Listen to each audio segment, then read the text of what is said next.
Currently we are discussing the action within the three modes, how the karma yogi, by the knowledge that he has, analyzes how he is performing the actions. And we discuss that there are 6 topics: jnanam, gyayam, parigyata,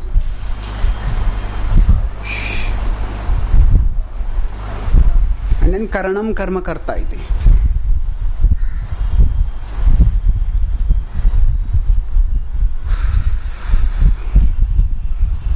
So we discussed, then we can shorten those 3 into what do we have? First we have jnana, then we'll have karta and karma. So we'll discuss these. Yes. How will I find it out? Is this visible or is it too small?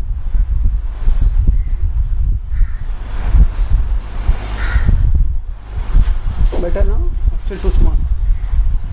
I'll try to increase the font.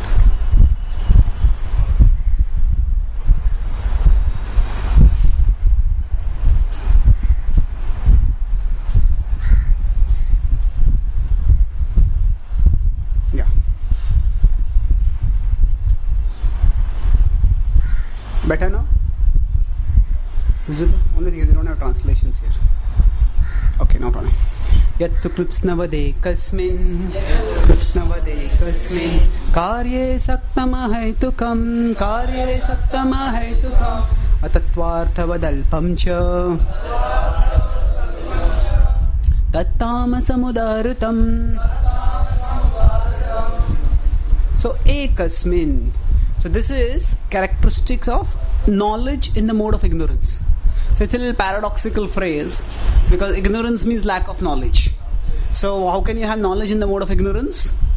Essentially it refers to knowledge that keeps us ignorant of the higher truths of life.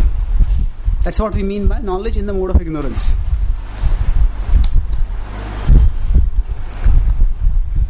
So knowledge that keeps us ignorant of the higher truths of life. And in that we discuss what is the characteristic? Atattvārtha-vad alpaṁ. Atattvārtha-vad. That means there is no tattva artha, there is no real truth in this knowledge. And it is alpaṁ, it is meager. So, Bhaktivinoda Thakur in his song Vidyara Vilase says that most of modern education is moha janamiya anitya samsare jiva ke karaye gadha. So, what is the first line? Vidyara Gaura. No. Jada vidyayata mayara vaibhava tomara bhajane badha. So Jada vidya is knowledge of the Jada tattva, of the material nature. Jada vidya, the mayara vaibhava. It appears to be a great vaibhav, opulence, glory, but it is illusory vaibhav, because it does not actually increase one's knowledge. Mayara vaibhava and tomara bhajane badha. What happens is that the more we think we know, the less we feel the need for God. And that's how tomara bhajane badha. And then moha janamiya anitya samsare jiva ke karaye gadha. Moha janamiya. It creates illusion and it makes us attached to this temporary material existence. So that's how it is. Jiva ke karaye gadha. It makes a person into a fool. Tāmasam udāhṛtam. Now, saktam ahaitukam. Now, ahaitukam, it doesn't exactly mean that there is no hetu to it. Actually, the word hetu can mean cause in terms of what causes a particular person to do it. Like we have ahaituki bhakti. That is unmotivated devotional service. But here it is not saying that those in tamoguna are unmotivated. That is not the idea. This ahaitukam refers to the point that these people do not look for ultimate hetus. They are satisfied with just a little bit of knowledge that enables them to control a little bit. Remember we discussed earlier about how Socrates and Plato said that knowledge is virtue. And what did Francis Bacon say? Knowledge is power. So that is a clear shift of the conception of the purpose of knowledge from goodness to passion. And the slide has continued downwards. So, atattvārtha-vad alpaṁ cha. That means I can get a huge amount of knowledge of a narrow fragment of reality. But as far as a complete holistic understanding is concerned, I don't get any clear understanding. And there are many scientists also who have recognized that the scientific world or the scientific worldview doesn't at all deal with the things that we consider important as human beings, as conscious beings. So, there's in one of my articles, difference between understanding. This whole article is on this theme only, understanding the difference between science and scientism. So there is this long quote by Schrödinger. Would someone like to read this quote? Have I discussed this earlier? It's a long quote, but I'll just you can read it and I'll explain it. Who would like to read it?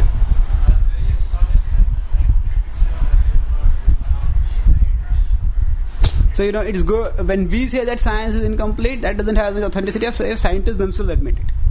And Schrödinger is a Nobel laureate. He's not rejecting science, but he's contextualizing science by telling what it gives and what it doesn't give. So it's very deficient. Now he first tells what are its strengths, and then he tells its deficiencies. Yes. It gives a lot of factual information.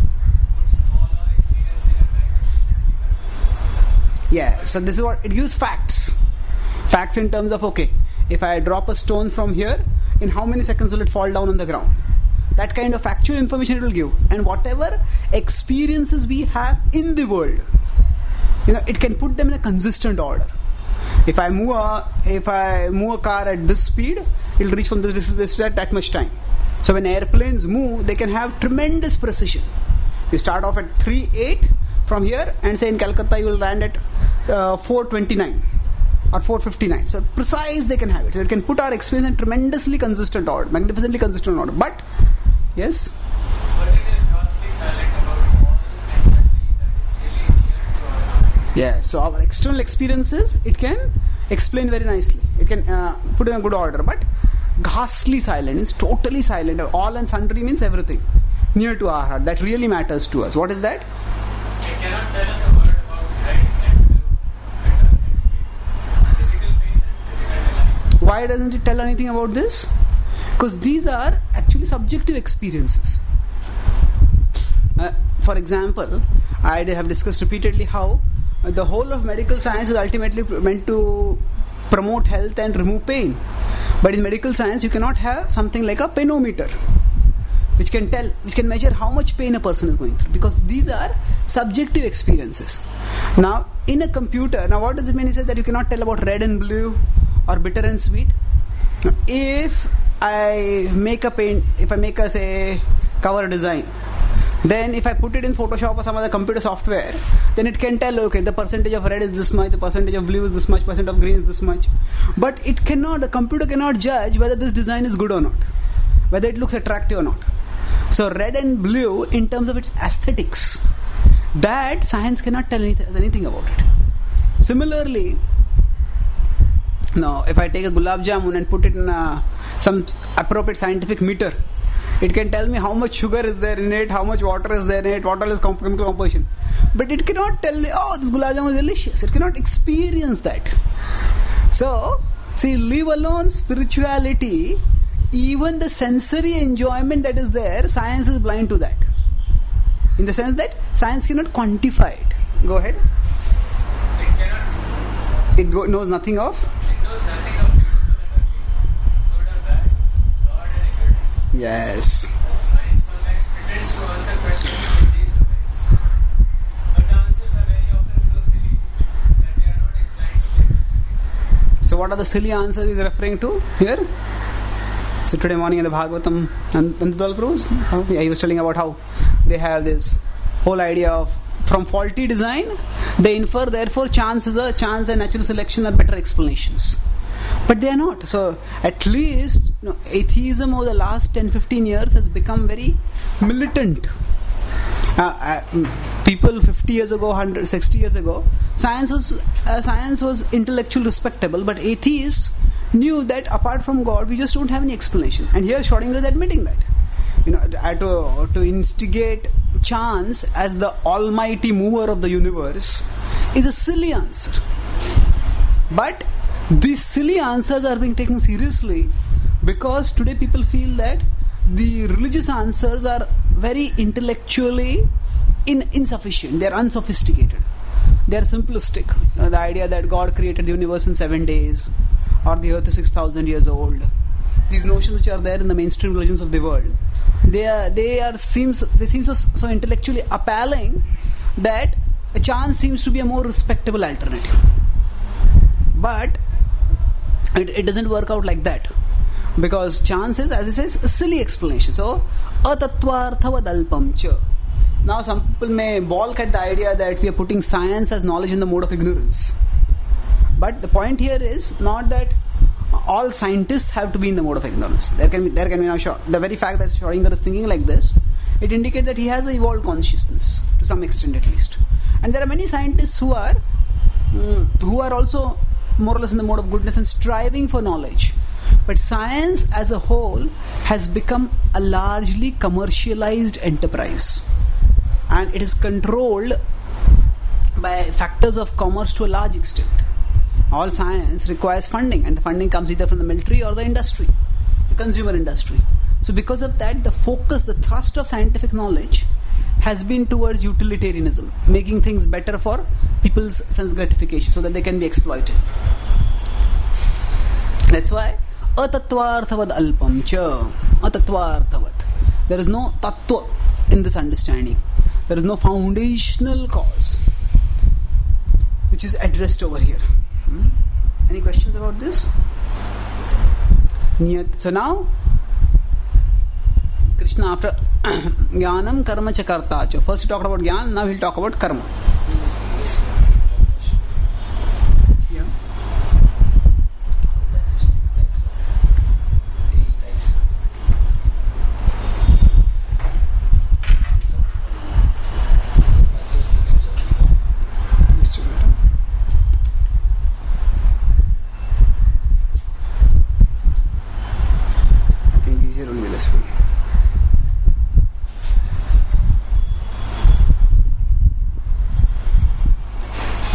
Verse 18.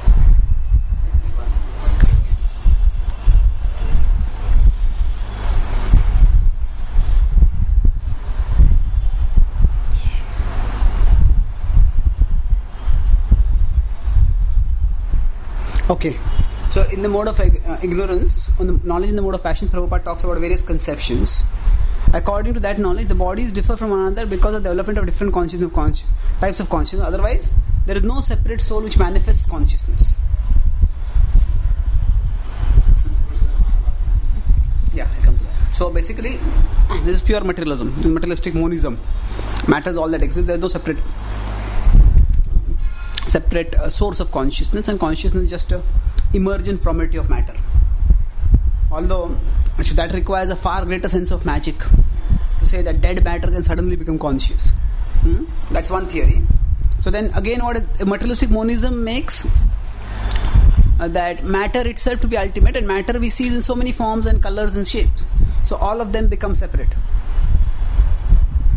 Or else there are no individual souls, but there is an all-pervading soul which is full of knowledge, and this body is a manifestation of temporary ignorance. So Prabhupada basically talks about two kinds of Mayavad over here. So Jetakash, Patakash, there's the big sky and the small sky. When there's, that standard example, isn't it? So inside a pot there is the sky, outside the pot there is sky. When you break the pot, the two skies merge. So like that, there's Brahman inside the body and Brahman outside the body. So that's the notion. Now, it's interesting that Srila Prabhupada puts this knowledge in the mode of passion. Why? Although, in a sense, the perception of spirit, all-pervasive spirit, is in the mode of goodness. kṛtsna-vad ekasmin. What is the verse? Previous verse was sarvabhuteshu enekam bhavam avyayamikshate. The avyaya bhav, if we see, that is in the mode of goodness. So mode of passion is referred to over here because the Mayavadi conception of spirituality is not positive spirituality, it's just negation of materialism. Isn't it? It means matter has form, therefore spirit should not have form. Matter has qualities, so spirit should not have qualities. So it is not a higher level of consciousness. Prabhupada explains that that just by negating form, we will at best get formlessness.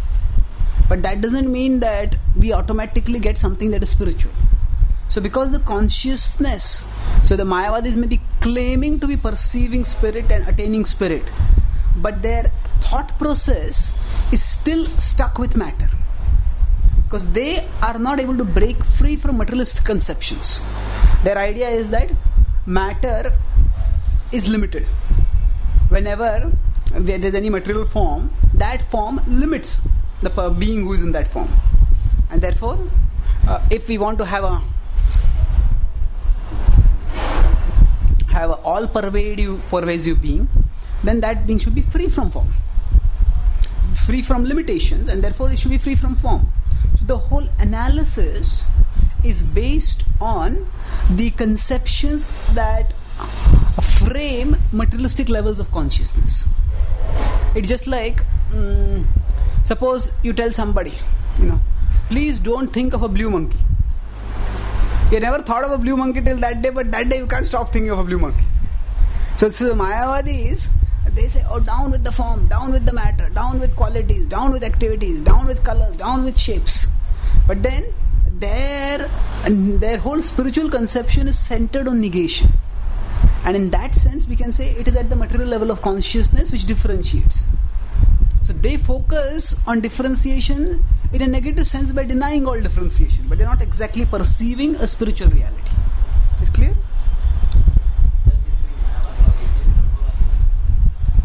Well, it could be, but Prabhupada says also there is no special individual or supreme soul.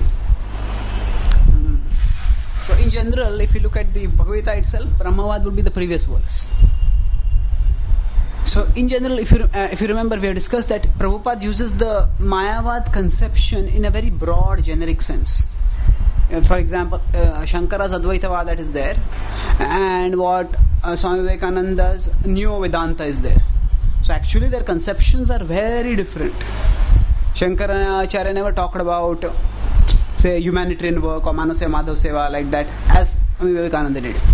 But actually, Srila Prabhupada uses Mayavad as a generic term to refer to all of them. And we'll have to look at Prabhupada's context and statements in various contexts to understand what Prabhupada is specifically referring to. So to a large extent, Brahmavad would definitely come in the mode of goodness. It will not come in the mode of passion. So the very fact that Prabhupada is classifying this in the mode of passion indicates that he is not really referring to the spiritual conceptions that the Brahmavadis have. So he is just referring to the reflex negative conceptions of spirit that come from excessive focus on material consciousness. Okay. Any further questions? So let's move now on to the next part. Yeah, definitely. Okay, Brahmavadis have some conception, Mayavadis don't have. Well, it will depend again on what kind of Mayavad. Shankaracharya, we cannot say that he did not have any spiritual conceptions. But for many of the today's, that like pop psychology is there. Pop psychology means there's no real psychological analysis. There's some jugglery of scientific sounding, psychological sounding terms to sort of juggle people's thoughts. So much of today's Mayavad is like that. So there is mathematical expression of Vedanta. There's one philosopher, one modern thinker is it. So he says, the soul is like a circle whose center is in your heart and circumference is everywhere. God is like a circle whose center is everywhere and circumference is nowhere. Now what does this mean? Actually, there's no meaning to this. How do you mean center is everywhere, circumference is nowhere? How do you visualize it? So it is just plain word jugglery which has no meaning at all. So another Mayavadi says that he was asked, what is God? Modern Mayavadi. So he says, if you empty a room of everything, then what will remain is space. If you remove even the space from that room, then what remains is God.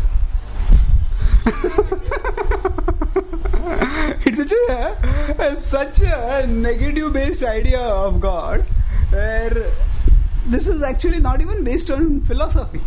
It's just some just superficial word jugglery. That's all that there is to this. So such knowledge is very much in the material modes only, in passion only. Shankara's Advaita Vedanta will be to some extent in the mode of goodness. Is Ramakrishna Mission's theology based on Shankaracharya? Yes and no, in the sense that actually there is a huge amount of difference between the thoughts of Ramakrishna and Vivekananda only. Ramakrishna was a sort of mystic. Ramakrishna Paramahamsa, he used to worship in various ways, and he's claimed to have seen God, same God through Islam and through Krishna worship, through Kali worship, through worshipping Jesus. He focused more on sort of mystical experiences about transcendence, whereas Swami Vivekananda was more of a nationalist, a spiritualist, but he was talking about social reform and social service. So Ramakrishna Paramahamsa did not at all actually go into any not really into social activism at all. So there is a huge difference between the two. Now, as far as what Ramakrishna Mission teaches today, that's primarily based on Swami Vivekananda's teachings, and he tried to unify the various schools of thought. And what Gaudiya Vaishnavism explains is, Shankaracharya came and then he gave Advaita-vad. Madhvacharya came and gave Dvaita-vad, which is higher. And then after that, Chaitanya Mahaprabhu came and he gave Achintya Bheda-ved, which is the highest. So Ramakrishna Mission has got that hierarchy reverse. So they say Chaitanya Mahaprabhu gave bhakti. So Chaitanya Mat, start with all that. Chaitanya Path, start with all that. Madhvacharya gave something higher and Shankaracharya gave the highest. So Chaitanya Path, Shankara Mat. That is their idea. So they try to, in their own narrative, unify the various strands of thought by which they put Shankara's Advaita-vad as the highest. So Dr. Radhakrishnan also, in his commentary in the Vedanta Sutra, says he says, I consider Shankaracharya's commentary to be normative, and wherever other commentators give some alternative interpretation, I will explain that. So in general, their philosophy, they accept other schools of thought also, but they consider them subordinate. So there are within the Ramakrishna Mission also many people who are Vaishnavas, and they continue practicing Vaishnavism within Ramakrishna Mission. So because they say that is not contrary to the teachings of Vivekananda, because they say that okay, you can practice that and you can make spiritual advancement, although that may not be considered to be the highest, but they don't stop that practice. So the Ramacharya's Bhagavad-gītā is translated into English by one Swami Abhedananda, and he was born as a Vaishnava and he continued practicing Vaishnavism, and his translation is quite faithful to Ramacharya's translation. There's nothing wrong in it. So in that sense, they are not so sort of doctrinally rigid, but because in general in their published doctrine they consider Advaita-vad to be the highest. So that's why that is the general perception that is there. But even within is what has happened in India, most young people equate spirituality with Swami Vivekananda, and anybody who has a little bit spiritual interest, they go over there.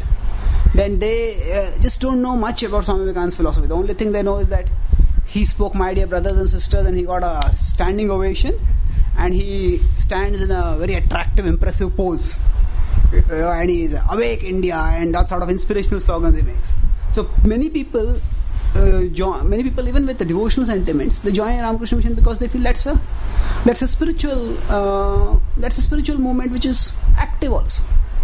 So it's not that they have some sort of indoctrination by which they force everybody to accept Advaitavad. They, as of now, it largely exists as a social activism movement.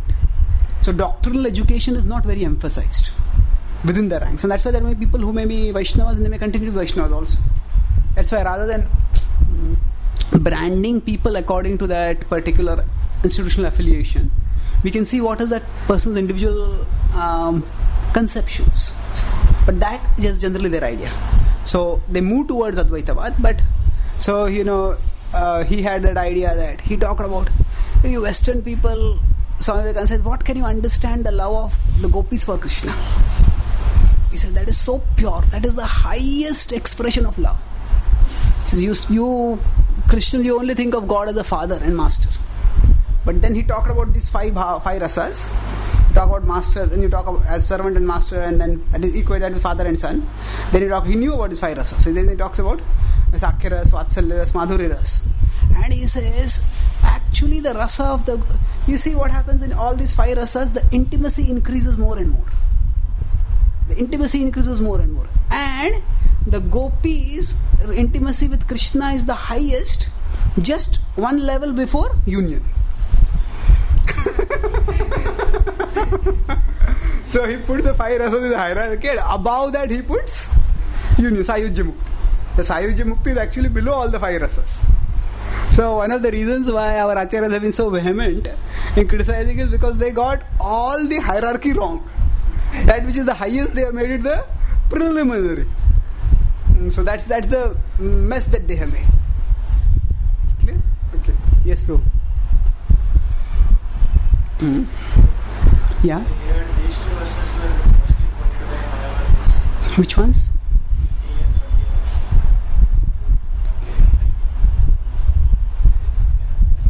Okay, 20 and 21 are quoted by Mayavadis. Yes, you may say that in goodness there is we see oneness, in passion we see diversity. That's true. But we will see very clearly in 18.54 and 55 that Krishna will talk about something higher than oneness. Brahma bhuta prasannatma na shochati na kankshati sama sarveshu bhuteshu. Then mad bhaktim labhate param and bhaktya mam abhijanati yavanyaschasmi tattvataha. So actually Brahma bhuta prasannatma, that's what is talked about in 21. And then if that vision is not very clear, Krishna makes it very clear in the next two verses. Equality towards all things, equality towards all beings. Things and beings, one vision towards all. After that, one gains para-bhakti, transcendental bhakti, and by that one understands Krishna. So that means the understanding of Krishna is above the conceptions of oneness, not below the conceptions of oneness. So that's why this can be used by Mayavadis to justify that oneness is higher than diversity. That is true. But then the Bhagavad Gita also says that there is, there are these two conceptions. There is unity in diversity, but the Vaishnava philosophy is there is also diversity in unity. And diversity in unity is higher when it is at the spiritual level. And that's what enables the reciprocation of rasas to take place. Okay? Let's move forward. Niyatam sangarahitam ragadveshatah kṛtam afala prepsuna karma yattat satvikam uchyate. So niyatam sangarahitam. So Krishna is more or less talking about the same things which he talked about in the earlier part of this chapter, verses 1 to 12, about being detached from the fruits of the work. So afala prepsuna. No, don't be attached to the don't be attached. Sangarahitam afala prepsuna. Don't hanker for the fruits of work and be equipoised. Araga dvishata. So this kind of karma is in goodness. Then yattu kame karma. Suna karma sahankarena va punaha kriyate bahula yasam tattamasam udāhṛtam. Sorry, tat rajasam udāhṛtam. So, kriyate bahulayasam. Bahula means with great effort. And sahankarena va punaha. Yes. How will I find this now? Sahankarena va punaha. Okay, let's choose this one. So, to kamepsuna karma. Kamepsuna with afala prepsuna was the word in the previous verse. Here is kamepsuna. Ipsuna is the aspiration or attachment or hankering. So here there is a hankering for the result. And when one is in passion, one actually puts in excessive endeavor, disproportionate endeavor. So certainly one should the Vedic scriptures don't recommend laziness. But at the same time, they also don't recommend imbalance. Modern society is such that, see, the scriptures often talk about don't be attached to the family. Practice spiritual life. So actually there is first attachment to God. Then there is attachment to, if you don't have people who are not attached to God, they often get attached to become family members and relatives and things like that. But even attachment to people is somewhat higher than attachment to things. So today people are so attached to things that many times people, they need to be told, don't work so hard, spend some time with your family members. And Stephen Covey and people like that write in their books how many people regret at the time of death that they didn't spend more time in their office. They say they should spend more time with their family members, with their children, with their this and that. And it's very true. I should think like this. Otherwise I'll regret at the time of death. I didn't express my love to my loved ones. So people need that because the whole culture is so materialistic that even for some kind of authentic love to be there, we have to treat other people, as individuals, and it reciprocate with them. But when I am too materially conscious, actually I just think of people as objects for my pleasure, and then I'm just focusing on things. So I want awards, I want cash, I want big bank balance, I want new car, I want big bungalow. And this happens bahulayasam. So people work extremely hard. And very often people suffer a lot from stress. That the main reason for that stress is because they work in an imbalanced way. Bahulayasam. So this whole ethos of hard work being unbalanced work. This is a modern disease. In the Vedic times also people had to work hard. Sowing, harvesting, plowing. Therefore, when people do farming, that's hard work. And that sort of hard work is essential for livelihood. So it's not discourage hard work, but the modern kind of hard work is largely unnatural and debilitating. Because the kind of hard work that people do, often it doesn't involve much physical exertion.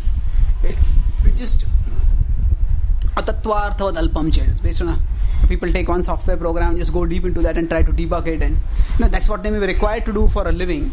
But the whole idea, it is so diverse from nature right now that kriyate bahulayasam. Bahulayasam means so much endeavor is involved in it. Anubandham kshayam himsam anapeksha cha paurusham mohadarabhyate karma tāmasam uchyate. So anubandham kshayam himsam. So anubandham is actually one is very bound to certain conceptions and certain attachments. Kshaya is destruction, violence. Shaya is destruction, himsa is violence. The two are related. So often this is motivated. So Prabhupada would give the example of, say, development of weapons of mass destruction.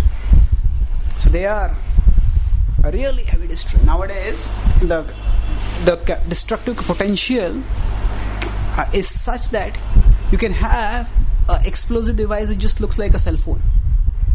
And that device can, instead of exploding and sending fire, which will boom, blow up things, when it blows up, it just sends poison into the atmosphere. And actually one small device like that, when it blows up, it can send poison for almost a whole mile around. 1 mile all around. 1 mile circumference, and everybody over there just inhale it and die. When what can you do actually when poison is just coming through the atmosphere, and when it explodes, zoop, the poison just gets thrown off. So now the technology that was required to make it certainly required brain. But kshayam himsam, the sort of technology is based on destructive potential a lot. Anapeksha cha paurusham. So anapeksha here is not it is not without any expectation. Anapeksha shuchir daksha, Krishna uses a character of a devotee in the 12th chapter. But here anapeksha refers to that it is without adequate deliberation. So Prabhupada is self-sanctioned without considering one's own abilities. So then a paurusham. So Krishna says in the Bhagavad-gītā that paurusham nrishu. Paurusham, I am the ability in man. Anapeksha paurusham means one does not consider whether I have the ability to do this particular activity. Just starts off without considering that. So the whole idea is, in the Vedic culture, that there can be very powerful weapons of destruction also, but they should be with responsible people. So today the idea is people don't want to consider whether I have the maturity, I have the sense of responsibility to have certain things. The whole current ethos in America, for example, say that anybody who has the money can purchase guns and keep guns with them. So what happens by this is that all of us have impulses that can go out of control. And if we have access to destructive things, then those uncontrolled impulses can ruin us. So therefore, the less access we have to destructive things, the safer we are. Of course, the police and the law enforcement agencies should be good enough so that they provide protection to people. But then, when people have access to this, people just go in a fit of rage over something and they take out a gun and shoot each other. So anapeksha paurusham means one doesn't consider whether one has the adequate paurusha means ability, the maturity, the thoughtfulness. This is not so much in terms of skills, it is more in terms of qualities. Mohādarabhyate karma. So mohādarabhyate means that one starts the work without considering adequately the various factors involved. Yattat tāmasam uchyate. So here Krishna talks about karma in the mode of ignorance. Then he will talk about karta in the 3 modes. Mukta sango anaham vadi, dhrityutsaha samanvitaha, siddhya siddhyo nirvikaraha, karta satvika uchyate. So mukta sango anaham vadi. Such a person is detached, and Krishna had earlier talked about esanaham kruto bhavo. So ahankar is there, ahankar anaham vadi, ahankar is not there. And you remember where does the dhritya utsaha samanvita come? Utsaha nishchayat dhairyat. So actually that nishchay is what makes things transcendental. Nishchay is faith. You know, faith. Utsaha is enthusiasm.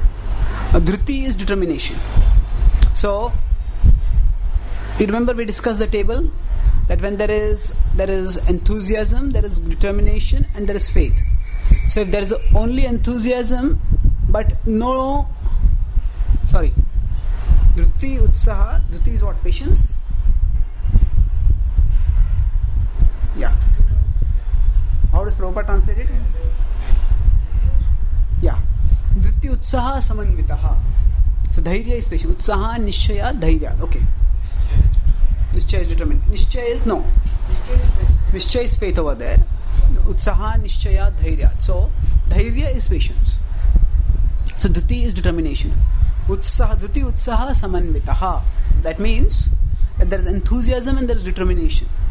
So actually, the determination we can roughly equate it with patience, in the sense that you have to sustain something for a long time. For that, we need to have patience also. So Krishna says, when we have this both, I have enthusiasm and it continues for a long time, that is goodness. Actually, in some ways, goodness and ignorance look similar. A person in goodness sits and thinks, a person in ignorance sits and sleeps. That's the only difference. But both sit. So in some ways they look similar. So in passion, there is a difference. There's activity, hyperactivity sometimes. But in goodness and ignorance, the activity is often lessened. But the difference is the level of control over one's thoughts. See, it's like in goodness, one focuses on thoughts, then there is action. In passion, one is action first, then thoughts afterwards. And actually in ignorance, one has no control either over thoughts or actions. It's like that. One is completely uncontrolled. So, in that sense,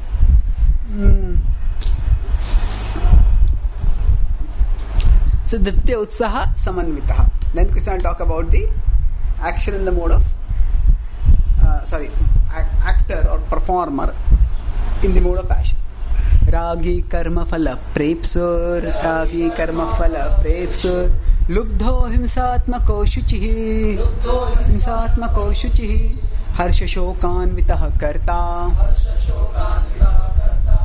rajasah parikirtitah. So, harsha shoka. So, harsha shoka is also the name of Chittaketu's son. And the idea is the pendulum or the sine wave of emotions. Sometimes harsha, sometimes shoka. Samanvitaha. So, anvitaha means imbued with, permeated with. So, previous verse was dritya utsaha samanvitaha. Anvitaha again it was. Here also anvitaha. So, ragi is attached. Karma phala prepsur is wanting the fruits of the world. Lumdha, lubdho, greedy. Ashuchi is unclean. And himsatmako, that actually person is ready to perform violence for it. And such a person is in the mode of passion. And most people today, if we see, they are in the mode of passion. That's how they work. In fact, this sort of passion is even idolized. When people say, when a cricketer wins a cricket match, and then they celebrate jubilantly, and they're, when they win, and they produce sounds that human throats cannot produce after victory. And people think, oh, they're so happy. On the other hand, and the other team is so devastated, and they are heartbroken, and they're just clasping their head and falling on the ground, and people delight in seeing those emotions. So harsha on one side, shoka on the other side. Isn't it? You see that especially in the game of tennis. And at the end of the championship, one person jumps up and down, the other person sinks down. So on one side harsha, there is shoka. So the whole idea is that people like to see this, and they think that this, the Vedic culture focuses on minimizing the dualities. Don't take the dualities too seriously. The modern culture so emphasizes accentuating the dualities. Isn't it? Highlight, this person is the winner, this person is the loser. So, harsha shokan vitaha karta, rajasah parigit. Yes? Yes, good question. I was expecting this question. So, here Krishna is using the word himsa atmako. So how does Prabhupada translate this atmako over here? Atmako is?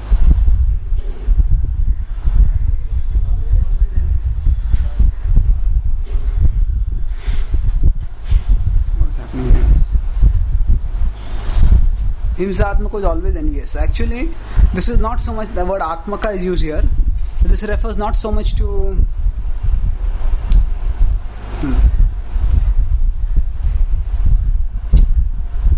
word translation. Anyway, fine. So actually this refers more to violence towards one's soul in terms of not understanding one's spiritual identity. It's not so much of physical violence that is being talked about. So Prabhupada also used the word envy over there. Himsa atmako. So at their innermost beings, they are committing. They may or may not be physically violent. But the point is, they are being violent towards their souls. If we see what Krishna uses the word, or not Krishna, he uses of course the Bhagavad-gītā also. Bhagavatam uses atmaha. So that is also violence towards the soul, killer of the soul. But those people don't necessarily have to be more in the mode of ignorance. Even people in the mode of passion are also killers of the soul. So himsa atmako here refers to more of violence towards one's atma by having emotions and actions that obfuscate that cover one's spiritual nature. Clear? Yeah.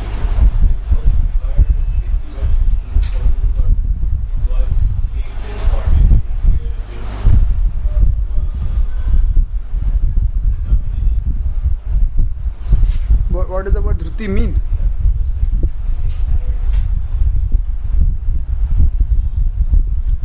Well, the essential root of dhruti is the same as dharma, dhri. It is to sustain.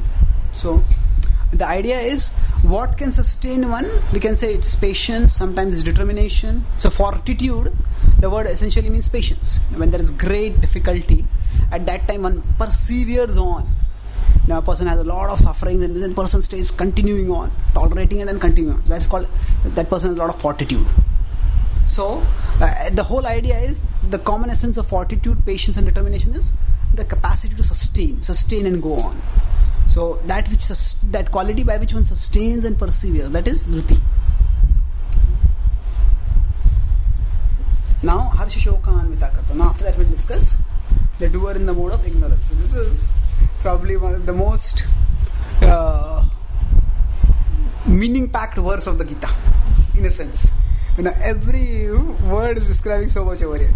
Ayuktaha prakrita stabdha, prakrita stabdha, shatho naishkritiko lasaha, vishadi dirgha sutri cha, karta tāmasa uchyate.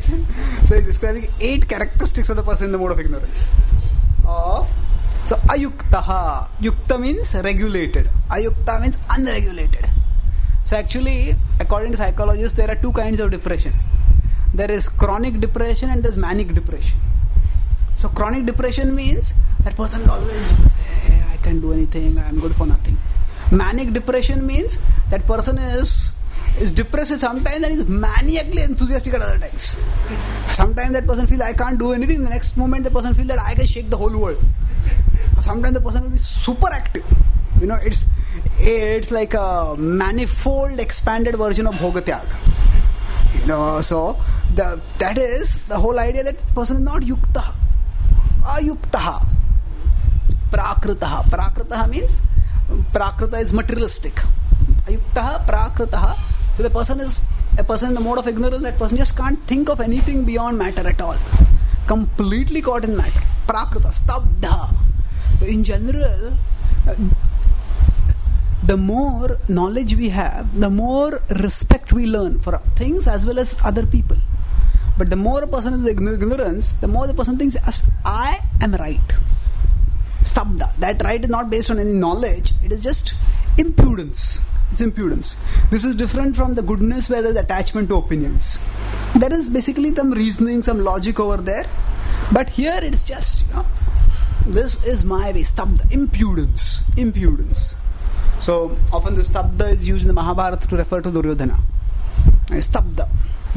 Impudent. Then shatho. Shatho is what? Cheating.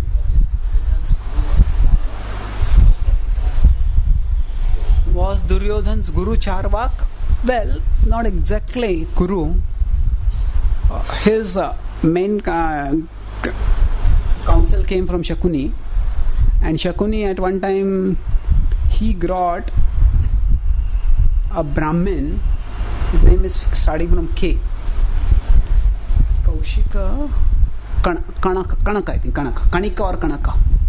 So this Kanika was in the Mahabharata, Tatparya, his role is elaborately analyzed. In the Mahabharata he is mentioned, but he is not talked about too much. What is his name?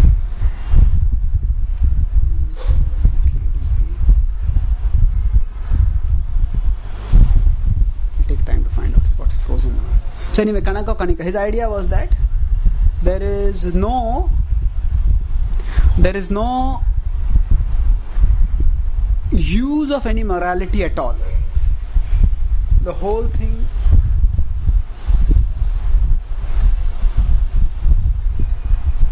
is it Kanika? Yeah, Kanika. only one reference in Krishna Dharma Prabhu's Mahabharata. But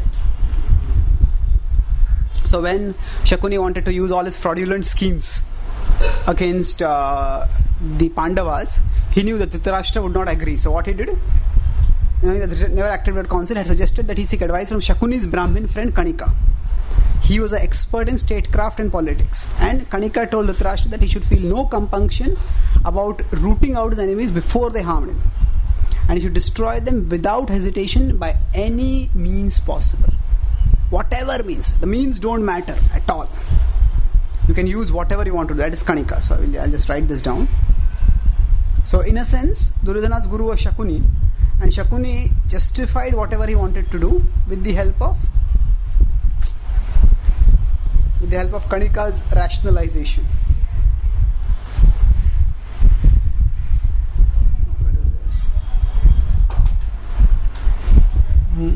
So, there are means and there are ends. So, means how I do something, ends is why I do something. What do I want to achieve by that?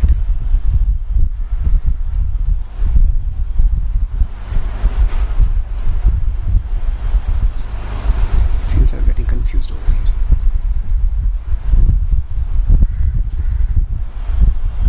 here. So, there are these three kinds of nitis. It's a relevant point over here. Nitis does not necessarily mean morality, it just means codes.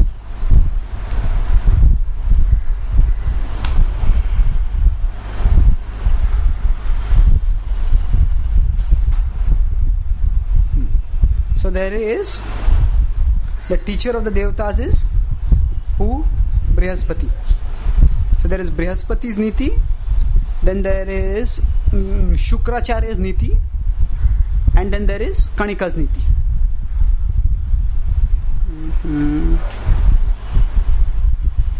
fine.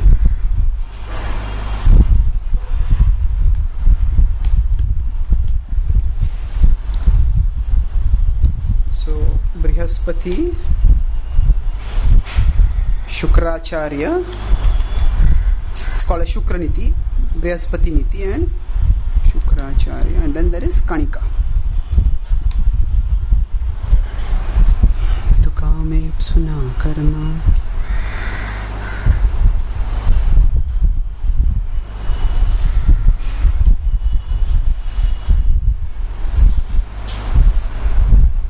Okay, fine. This is going to take some time. Okay, so if you have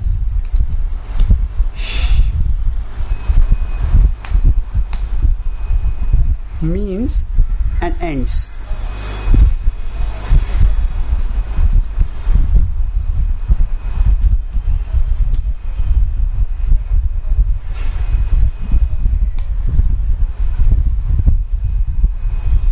So he says, according to Brihaspati, the means should be right and the end should be right.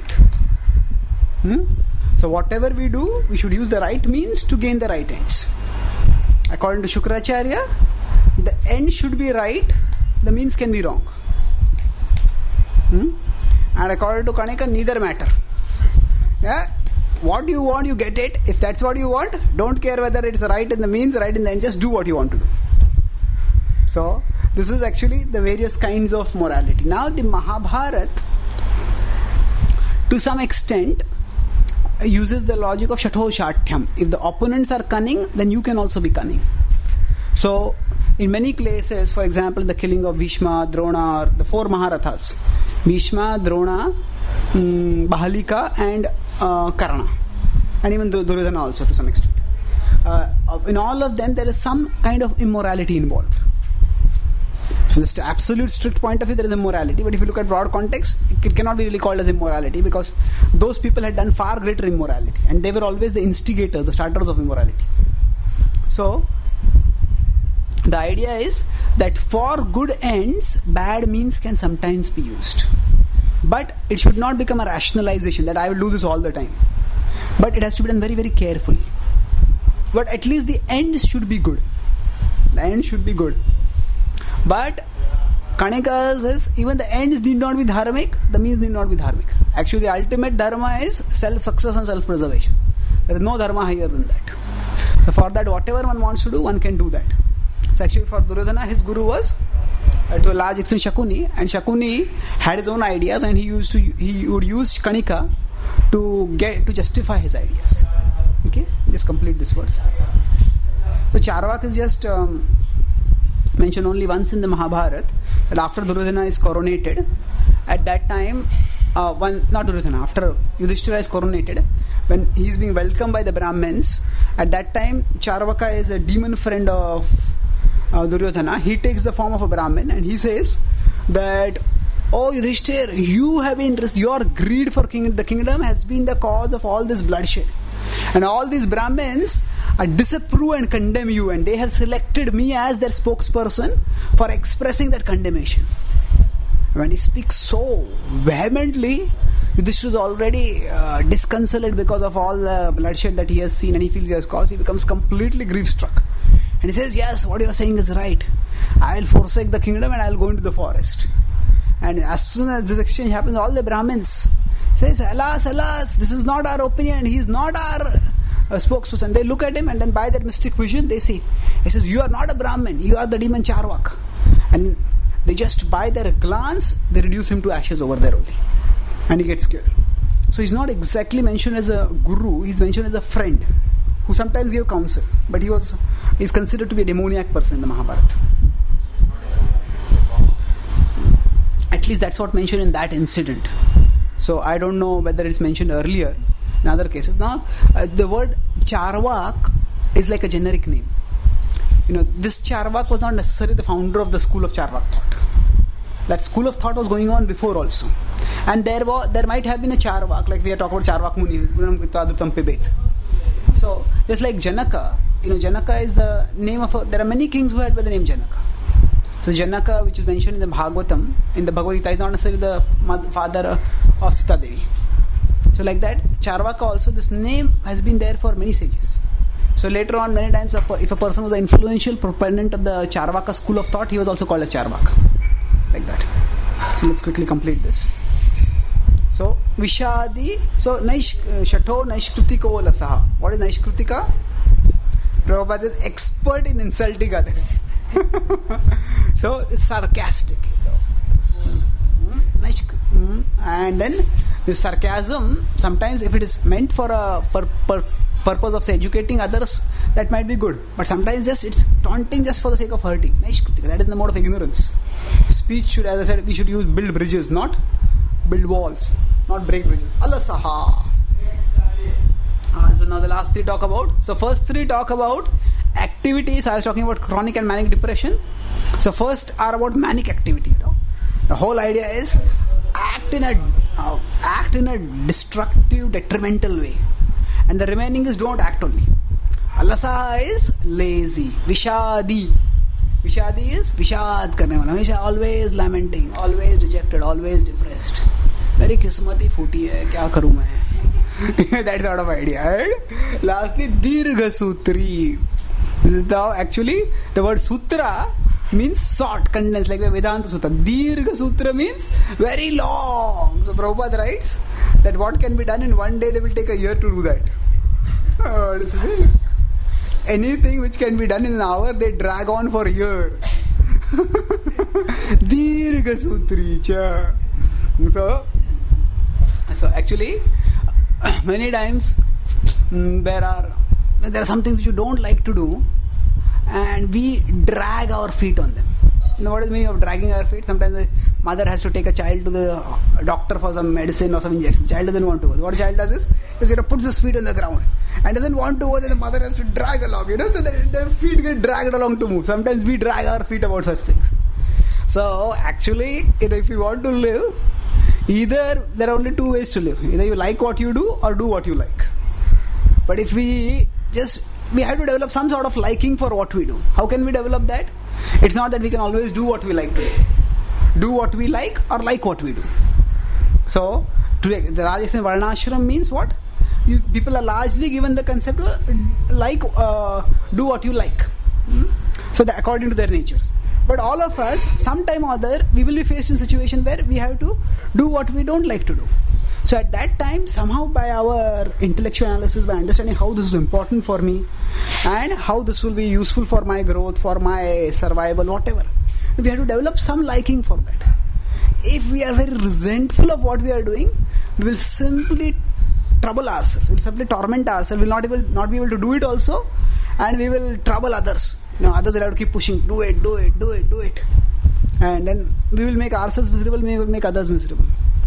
At Dirgha Sutri comes because we don't put mind over matter. We don't think really. Okay, do I have to do it? If I have to do it, let me do it ungrudgingly. And if I don't want to do it, just let me be frank and tell I don't want to do it. In general, that might be seen as a lack of submissiveness, and we should avoid it. But if really we feel we can't do something, it's very bad to say that I will do it and not do it. Because that makes life very troublesome for others. So Dirgha Sutri, they drag their feet on things. So therefore, this is karta tāmasa uchyate. And now after this, Krishna will talk about buddhi, dhruti, and then he will talk about sukha. There are further factors of action that we will discuss in the future class. Thank you very much. Srimad Bhagavad-gītā ki jai, Srila Prabhupada ki jai, Gaur Bhakta Vrinda ki jai, Gaur Premanand.